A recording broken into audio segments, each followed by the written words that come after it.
Russian Federation, and now give the floor to the representative of China.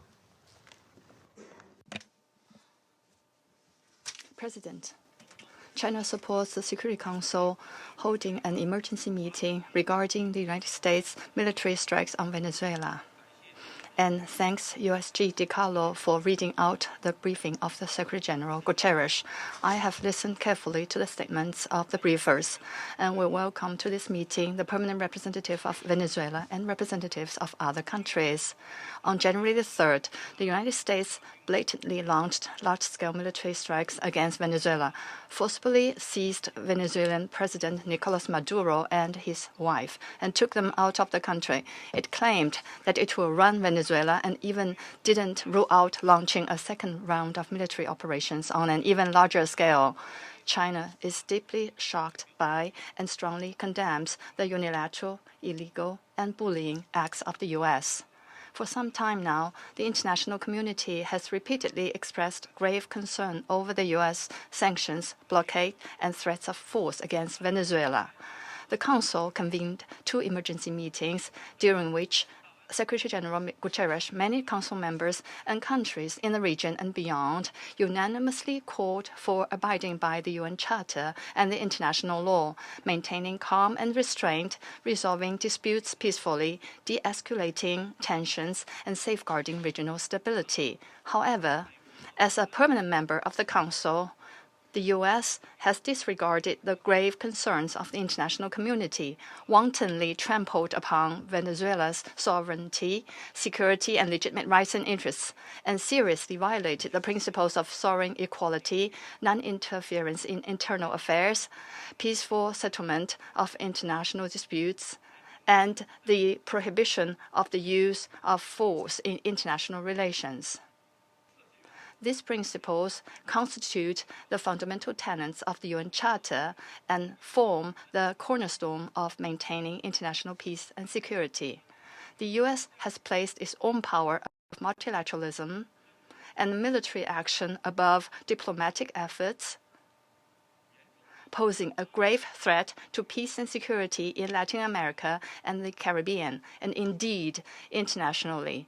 China firmly opposes this, and the international community has also expressed widespread grave concern and strong condemnation.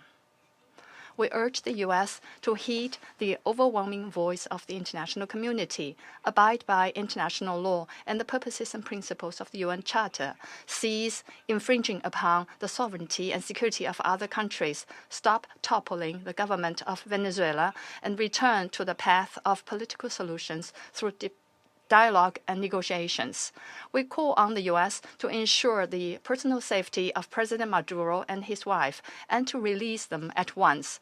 We support the Council in fulfilling its primary responsibility to maintain international peace and security, and we support all efforts by the UN Secretary General, regional countries, and organizations that contribute to promoting dialogue and de-escalating the situation.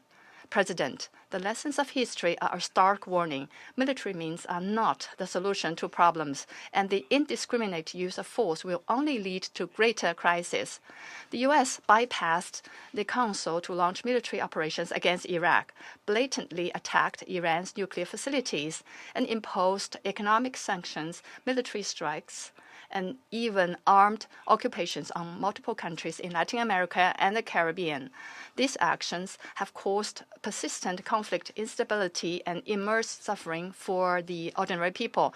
Did these actions bring peace and stability? Did they bring development and prosperity? The international community sees this clearly.